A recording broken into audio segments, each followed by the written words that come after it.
Sudah, Ibu. Gambar apa itu?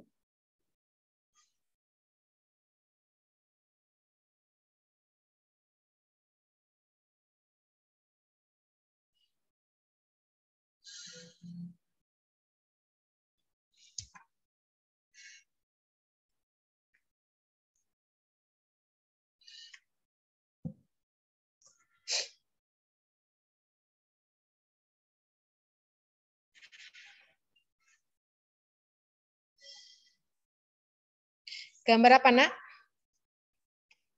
Sofi, ayo Sofi, gambar apa Sofi?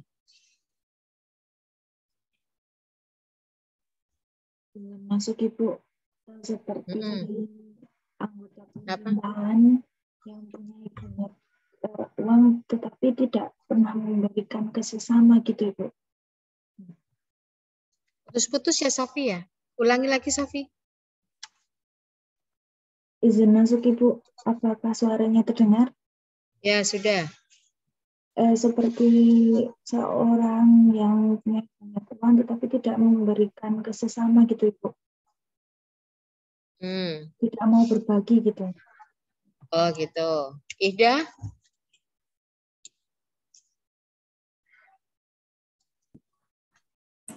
Izin masuk Ibu. Sepertinya orang yang kaya tapi tidak berbagi kepada orang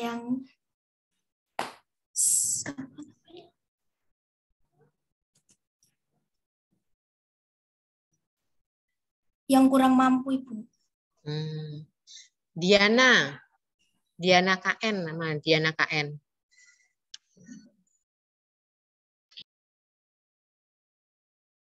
Diana?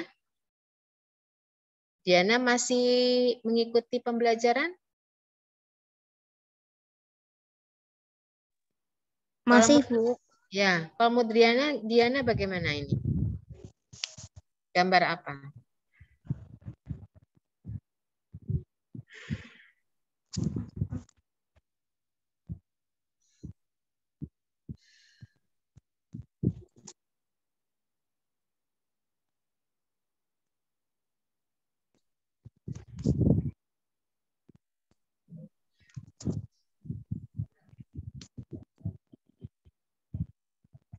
Nggak jelas ya? Kurang jelas, Bu. Ari Mega? Ari Mega Putri Aulia? Iya, Ibu. Iya, gambar apa itu Ari? Mungkin itu gambar orang yang memiliki kekuasaan, terus yang sami-saminya itu orang yang kurang mampu, terus meminta bantuan ke orang yang lebih.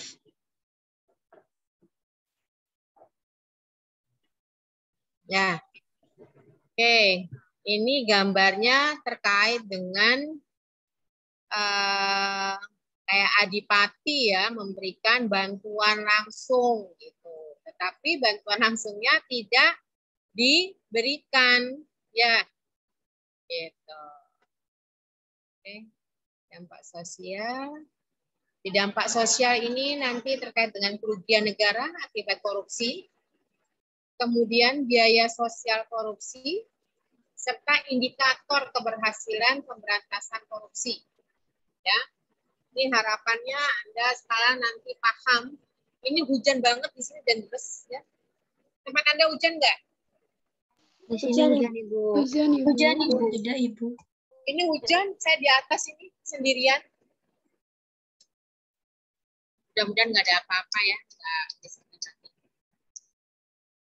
Maaf, saya atas dulu.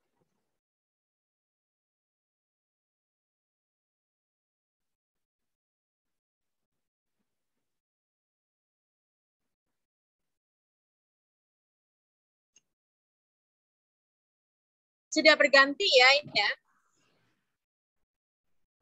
PPT saya sudah berganti ya. Belum Ibu. Belum, Ibu. Belum. Belum. Ini sudah berganti belum? Sudah, Ibu. Sudah, Ibu.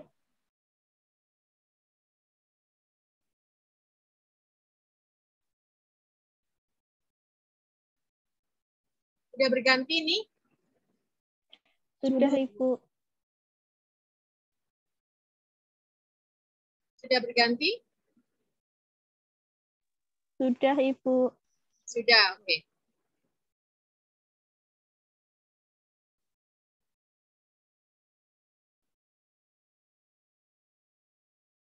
Ya, udah tinggi banget nih ya suara saya. Oke. Jadi kerugian negara ya akibat korupsi adalah pertama melambatnya pertumbuhan ekonomi. Ya. Berikutnya menurunnya investasi yang tadi sudah saya katakan. Kemudian meningkatnya ketimpangan pendapatan. Ya. Meningkatnya kemiskinan dan menurunkan tingkat kebahagiaan masyarakat. Ya otomatis ya kalau kita nggak punya ya secara ekonomi sulit sekali bahagia ya. Sekarang kayaknya bahagia itu terkadang ya seseorang tuh bahagia itu harus punya uang. Ya apa enggak? Mau punya uang kita bisa beli apa-apa. Kita bisa makan enak ya, bisa beli apa yang kita mau. Ya. Itu. Walaupun kebahagiaan itu sebenarnya sederhana ya, yang penting bisa makan. Nah, itu yang penting bisa makan itu ya, agak susah juga ya. Suara saya cukup terdengar? Apa susah terdengar? Terdengar, Ibu. Dengar, Ibu. Terdengar. Oke. Sini hujannya deras banget masalahnya. Ya. Kemudian ini kerugian negara menurut pekerjaan terpidana korupsi. Nah, ini sumber dari data putusan MA yang sudah diolah. Ya. Pegawai negeri sipil, ya kalau kita lihat dari ya pekerjaannya, bahwa PNS itu paling banyak, sekitar 1.115 kasus korupsi. Ya. Kemudian kerugian keuangannya ya ini sekitar 26,9 triliun atau 13,22%. BUMN 149, kerugian negara ini 8,7 triliun atau 4,27. Dan lembaga independen ya di sini 62 kasus, tetapi sangat luar biasa. Besarnya itu 81,8 triliun atau 40,14%-nya dari 100%. Legislatif juga banyak, ini anggota dewan ya 480 kasus atau 2,0 triliun. Kalau dipresentasikan 0,97%. Kepala daerah juga cukup tinggi 75 dengan kerugian negara 1,8 triliun atau persentasenya 0,88%. Swasta 670 kasus dengan 82,6 triliun atau sekitar 40,53%.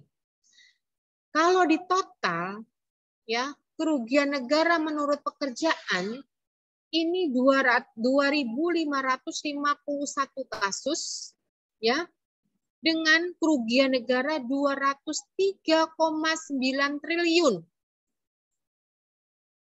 Itu uang apa-apa ya.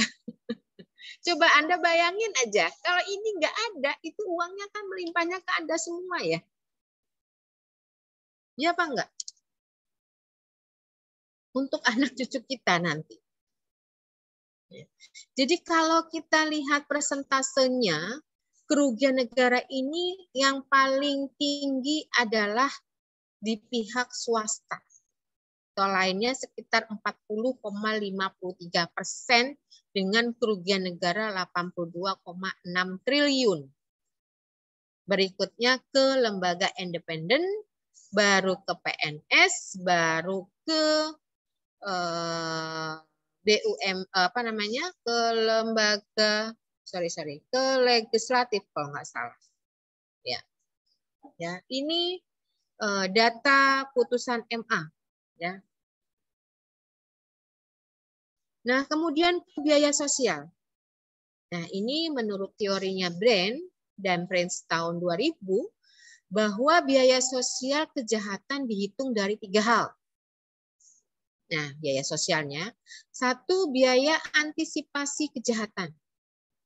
Kedua, biaya akibat kejahatan dan biaya reaksi terhadap kejahatan. Jadi mereka itu sudah melakukan korupsi, biaya sosialnya dikenakan ke negara. Jadi negara itu ruginya berlipat-lipat kalau dihitung. Ini biar Anda tahu. Kadang-kadang saya kalau udah baca gini nih gemes jadinya. Ya, dengan para koruptor. Gemes nggak Anda dengan para koruptor ini? Ya, atau ini gimana caranya? Aduh. Nah, angkatan kakak kelas Anda malah mengatakan, Bun, itu dibunuh mati aja, digantung atau digimanain. Iya, pengennya ya. Bisa akhirnya terbawa emosi. Nah, ini biaya sosial menurut Manning ya 2005. Biaya sosial akibat korupsi antara lain biaya penegakan hukum. Jangan salah. Biaya penegakan hukum ini yang bayar negara. Ya, berapa kasus itu tadi? Ya, ribuan kasus itu yang bayar negara. Biaya penahanan. Para koruptor itu kan ditahan sebelum persidangan, ya enggak? Itu makannya, fasilitasnya, itu yang bayar siapa? Negara. Biaya pencegahan korupsi, ini termasuk ya adanya misalnya aliansi atau adanya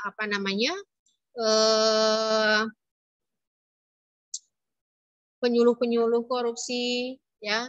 Kemudian adanya pelatihan-pelatihan, ya. Pelatihan-pelatihan untuk budaya anti korupsi, itu kan merupakan pencegahan ya. Biaya penjara. Nah, ada lagi. Biaya pengadilan, biaya jaksa. Ya. Ini masuk ke biaya sosial. Jadi luar biasa ya, satu orang atau beberapa kasus korupsi ini pengeluaran negara untuk biaya sosial cukup tinggi. Nah, inilah skema biaya sosial ya. Jadi ada biaya sosial eksplisit, ada 4 biaya sosial tadi kalau menurut skemanya. Ada biaya sosial eksplisit, ada biaya antisipasi terhadap korupsi, ada biaya reaksi dari korupsi, ada biaya oportunitas atau implisit, secara implisit ya, korupsi. Kalau biaya sosial eksplisit itu adalah terkait dengan nilai uang yang dikorupsi. Berapa triliun yang dikorupsi. Ya. Kemudian biaya antisipasi, ini terkait biaya sosialisasi korupsi ya sebagai bahaya laten. Jadi kita dalam melakukan pencegahan ya. Kemudian reformasi birokrasi ya untuk penurunan motivasi korupsi. Berikutnya biaya reaksi dari korupsi. Nah, ini kalau reaksi berarti terkait dengan biaya peradilan, biaya penyidikan, biaya kebijakan, biaya proses perampasan aset di dalam negeri ataupun di luar negeri. Berikutnya adalah biaya oportunitas atau implisit. Ya, biaya oportunitas yang ditimbulkan akibat korupsi, kemudian beban cicilan bunga. Ya, Anda tahu enggak ya? Beberapa pengusaha di Indonesia itu mempunyai hutang di luar negeri yang membayar tuh Indonesia negara loh. Ngeri ya. Jadi yang berhutang dia ya buat usaha ya Usahanya dia, tapi yang bayar tuh negara.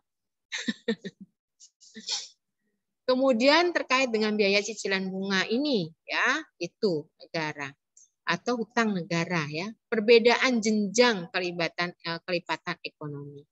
Nah, ini menjadi biaya oportunitas. Jadinya cukup tinggi, ya, biaya sosial korupsi. Sudah berjalan belum? Sudah jalan? Sudah, Ibu. Oke. Berikutnya biaya pencegahan. Nah, di biaya pencegahan ini adalah ya terkait biaya pembentukan institusi Komisi Pemberantasan Korupsi atau KPK. Jadi ini juga dibiayai oleh negara. Ya, baik orang-orangnya, stafnya, kebijakan, semuanya lah ya.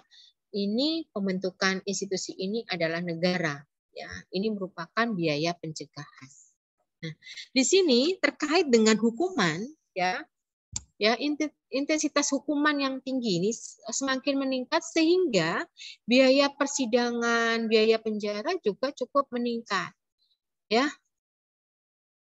inilah yang harapannya ya koruptor itu dikenakan hukuman finansial yang tinggi.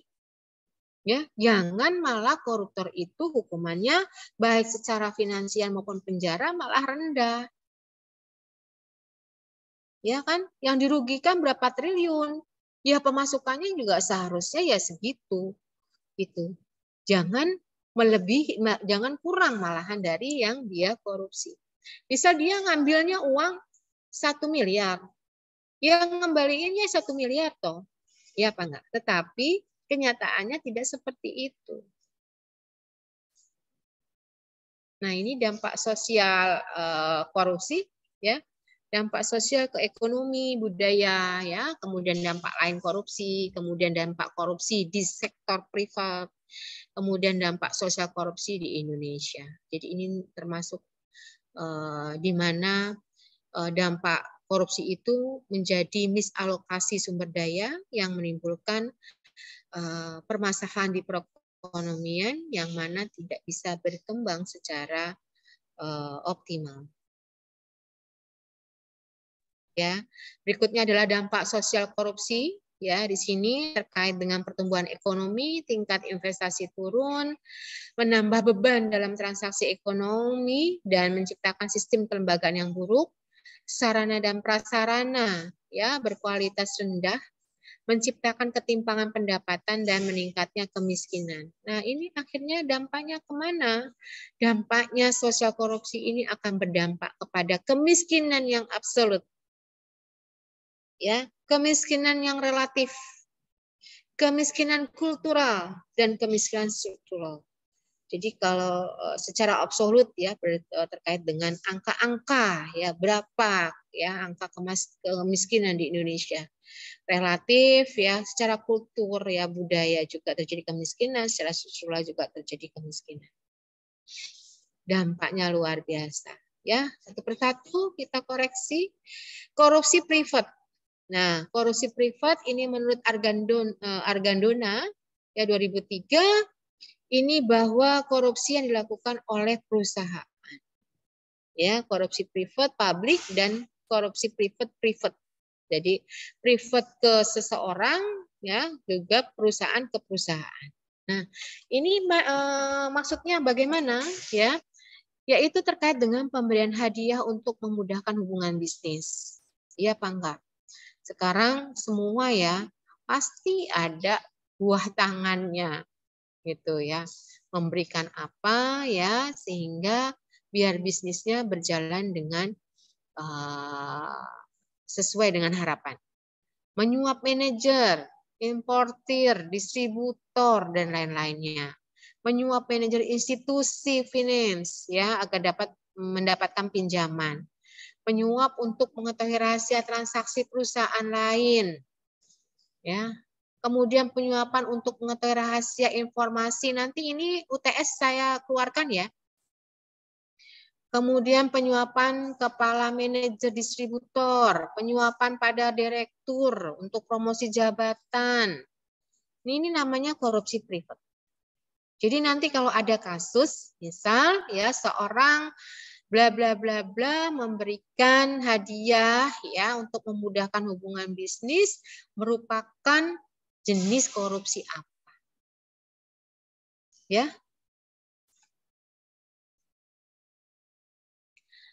Nah, ini adalah dampak korupsi private dan private ya, perusahaan dan perusahaan. Terciptanya atau munculnya perusahaan berkualitas rendah ya. Jadi kalau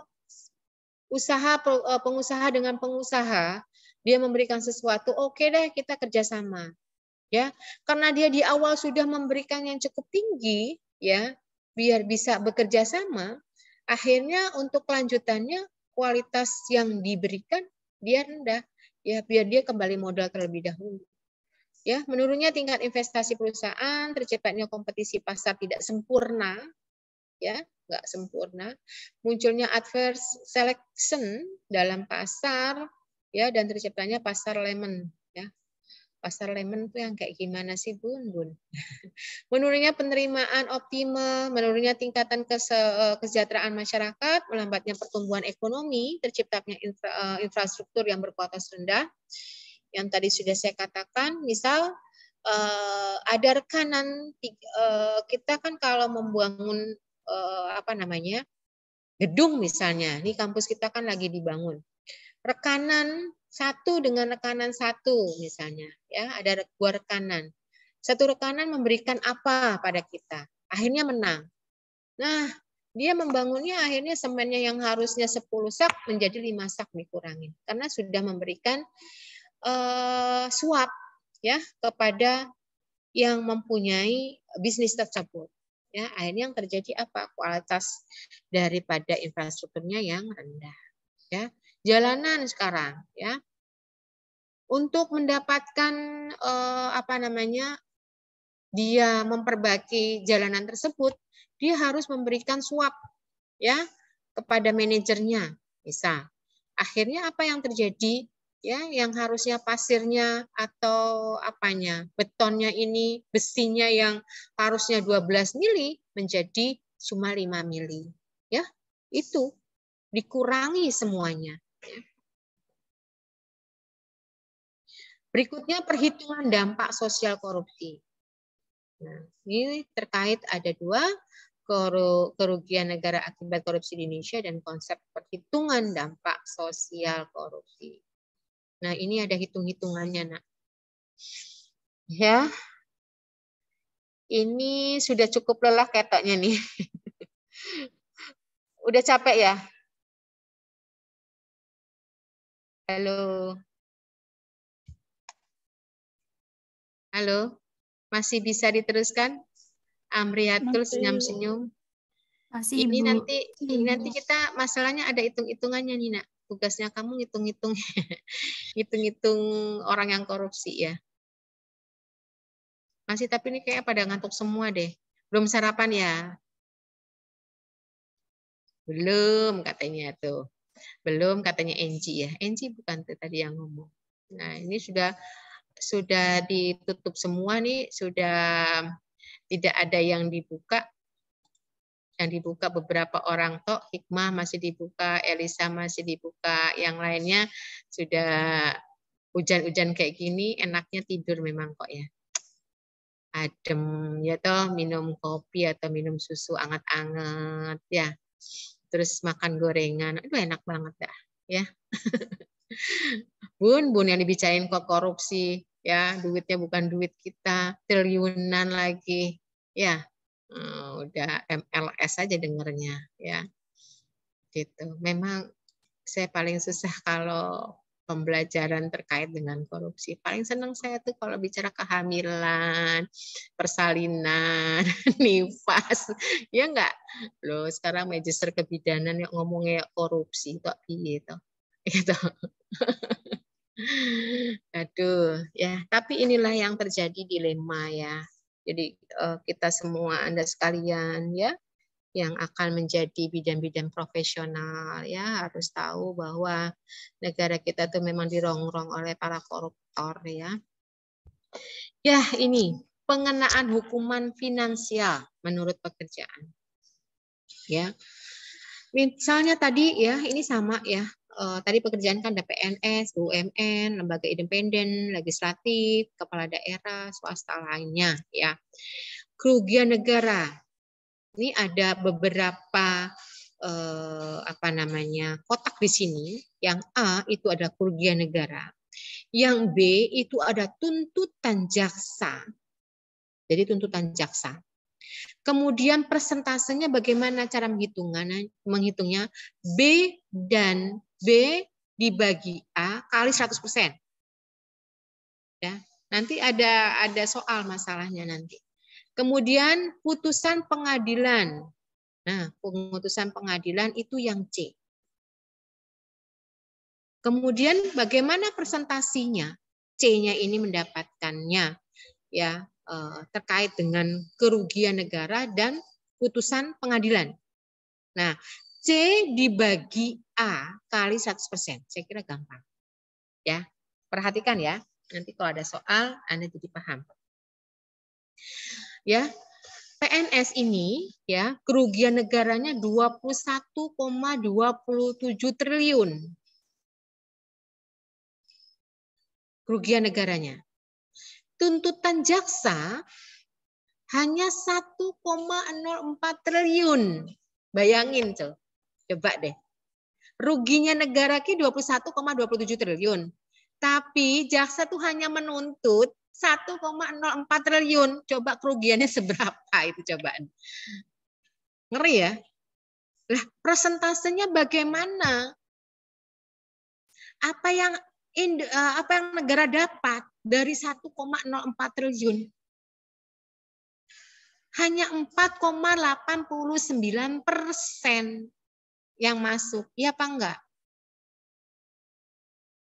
Cara ngitungnya bagaimana, Bun? B per A. Tuntutan per kerugian negara. Hasilnya itu tadi. 4,89%. Gitu. Kemudian putusan pengadilan ya ini 0,84. Setelah diputusin kan gini, misalnya satu orang nih ya, si A dia itu korupsi sebesar 21,27 triliun ya. Dituntut oleh jaksa itu hanya 1,04 triliun. Setelah melakukan peradilan, ya, diputuskanlah sama pengadilan ini hanya 0,84 triliun. Putusannya lebih rendah lagi dari tuntutan jaksa. Ya. Kemudian pengenaan hukumannya berapa? Hanya 3,95% toh. Rugi nggak sih negara itu, Nak? Rugi ya. Ya gemes saya tuh, makanya saya tuh, aduh. Makanya Anda kalau tutup, udah on cam saya ntar ngamuk loh, gara-gara ini loh. Gara-gara si korupsi ini, Sofinya ketawa, Sofi. Bun sabar, Bun sabar, bukan uangnya Bunda. Ya uangnya saya, siapa ngerti dia ngambil dari pajak, iya enggak? Ya uangnya saya, harusnya saya itu gajinya tinggi kok naiknya cuma 10%. Coba tanya orang tua Anda yang pegawai negeri. Ini diambil sama oknum ini, ya enggak? Gitu loh, ya. Aduh, ya. Belum lagi yang lainnya, ya. Belum lagi yang lainnya. Dia luar biasa banget ini, ya. Jadi, ya. Terkait dengan lembaga independen aja, ya itu tuntutan jaksanya hanya 17,05 triliun. Putusannya 0,30 triliun. Coba, yang kembali hanya 0,57%-nya dari 57,37 triliun. Ngeri nggak tuh? Ya. Jadi kalau di total kesemuanya ini, kalau menurut pekerjaan ya, pengenaan hukuman finansial menurut pekerjaan terpidana korupsi dari total 128,23 triliun ya, yang dikenakan hukumannya dia tuh hanya 10,57%-nya saja. Coba sekarang dihitung, coba Hifa coba dihitung. 128. C ke A. Ya. C ke A. Jadi 13,55 dibagi 128,23. Sorry. Kalau dibikin triliunnya, ini kan persen. Berarti 125,28 ini dibagi 10,57%-nya. Berapa itu? Hanya 240, 256, 200, kita 270. 270 juta. 270 miliar. 270 miliar. Ya enggak Hifa? Berapa Hifa coba hitung? Udah dihitung belum? Siapa yang sudah menghitung?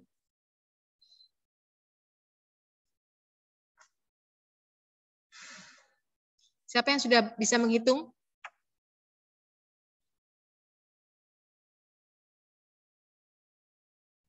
Halo. Siapa yang sudah bisa menghitung? Gak ada yang menghitung ya? Siapa yang sudah bisa menghitung? Pramesti ngitung nggak? Enggak. Siapa yang sudah bisa menghitung? Afida? Sudah dapat? Siapa yang sudah? Siapa yang sudah?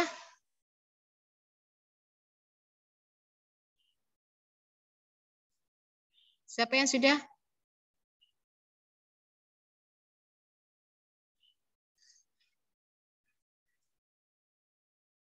Ini 128.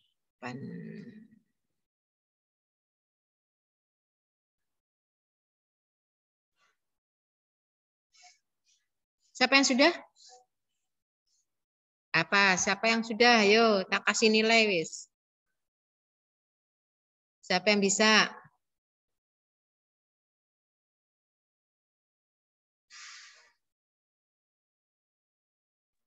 Anda tuh kalau ngitung kayak gini, kalau ngitung diskon kilo nak. Berapa diskonnya? 10%. Tahu nggak? Misalnya 100.000, diskonnya 10%. Oh, berarti diskonnya hanya 10.000, berarti 90.000. Itu loh. Gampang kan? Meta, udah dapat belum jawabannya, Met? Belum, Ibu. Belum dihitung. Ayo, siapa yang sudah?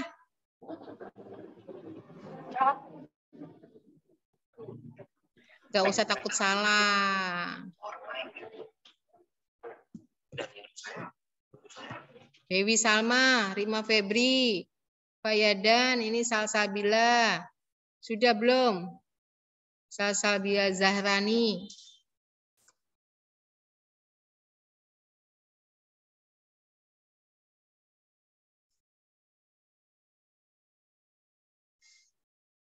Siapa yang sudah dapat?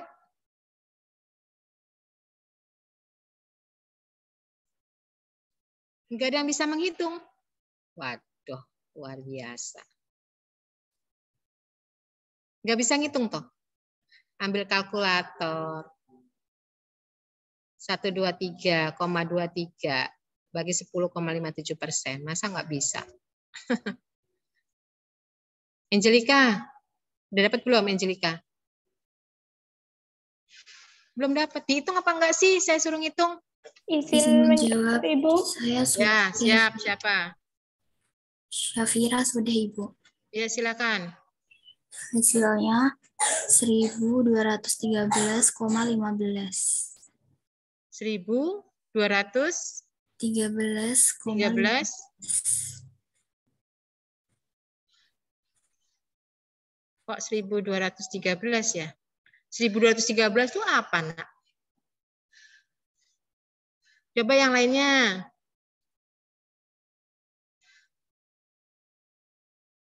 Ini triliun loh. Ayo yang lainnya.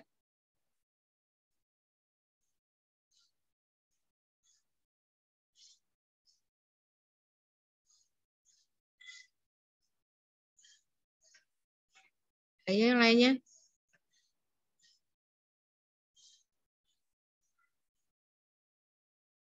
Enggak ada yang bisa? Ya, paling tidak ini sekitar 13 triliun. Kan cuma 10,57%.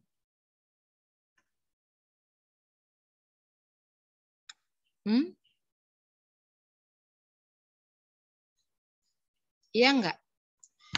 Oke. Iya, cuma gitu doang kan gampang. 128 dibulatin aja, 130. Ya, 10%-nya berapa? Ya kan, kurang lebihnya segitu. Ya, kemudian perhitungan dampak sosial korupsi. Ya, di sini merupakan misalokasi sumber daya ya sehingga perekonomian tidak dapat berkembang optimum. Ya, ini dampak korupsinya terhadap ekonomi, terhadap budaya dan dampak lainnya. Ini terkait dengan hubungan ya, gambar hubungan dampak korupsi dan biaya sosial. Ya, biaya sosial yang akan tinggi ya di mana ini biaya yang dihitung dari hasil perbedaan output multiplier ekonomi pada kondisi tanpa korupsi dengan kondisi terdapat korupsi. Oke.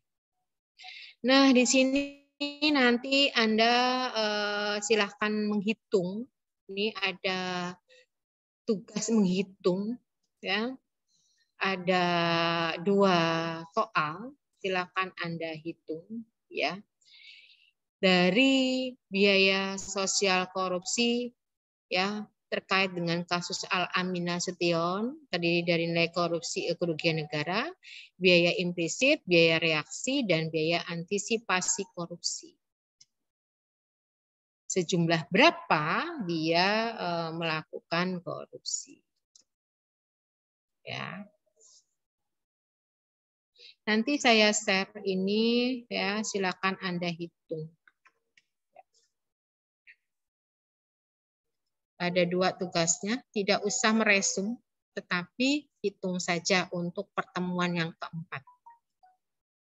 Pada pertemuan yang ketiga, yang tadi itu juga ada tugas ya terkait dengan 4 bagaimana pendapat Anda terkait dengan kemiskinan. Ya, kemudian dampak yang paling nyata di bidang ekonomi yang dilakukan para pejabat, itu pendapat-pendapat Anda. Silakan kalau ini bisa dibagi menjadi 4 atau 6 kelompok dengan materi yang sama. Tetapi saya kira berbeda untuk cara pandangnya. Ya, jadi tidak usah meresum, tugasnya adalah yang pertemuan ketiga nanti lihat tugas di PowerPoint yang terakhir, dan yang tugas yang keempat, pertemuan keempat lihat di PowerPoint yang terakhir terkait dengan jumlah penghitungan ya, nilai eksplisit ya. Ya, itu aja dari saya. Ada yang mau ditanyakan? Silakan, ada yang mau ditanyakan?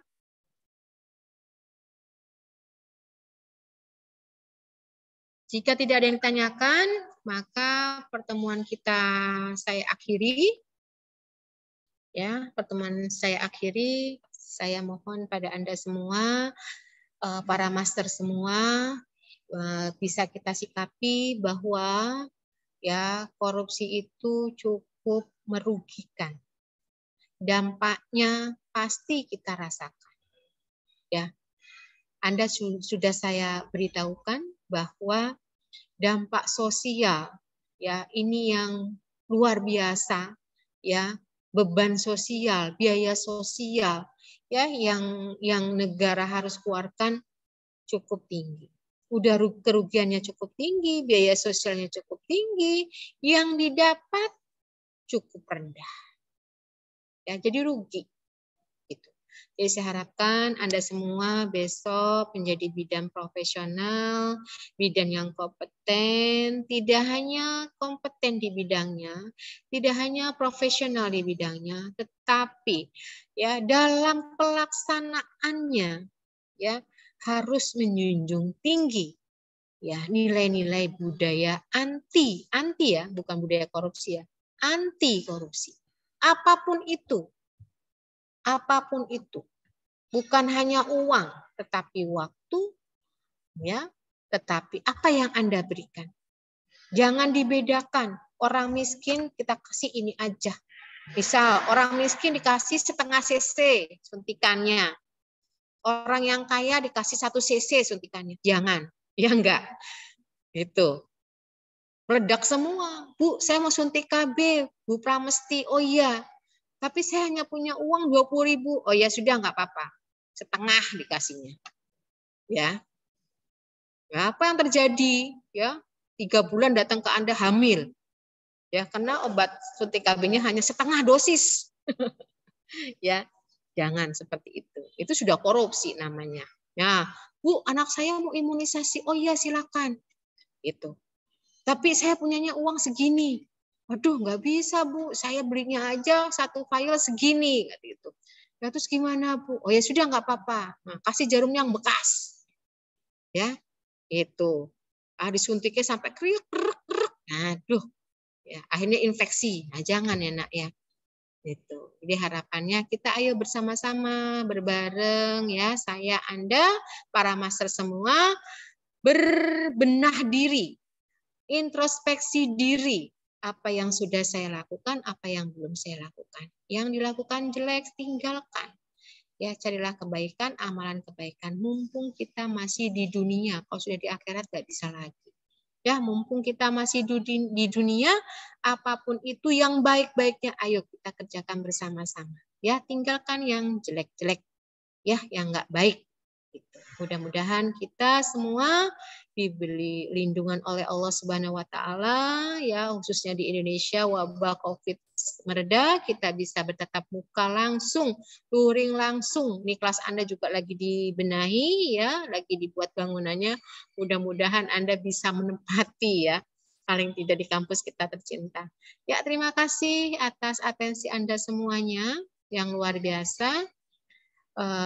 Mohon maaf kalau saya ada salah, ya. Kita akhiri dengan bacaan hamdalah bersama. Alhamdulillahirabbil alamin. Assalamualaikum warahmatullahi wabarakatuh. Waalaikumsalam warahmatullahi wabarakatuh. Terima kasih, Ibu. Ya, hati untuk Anda.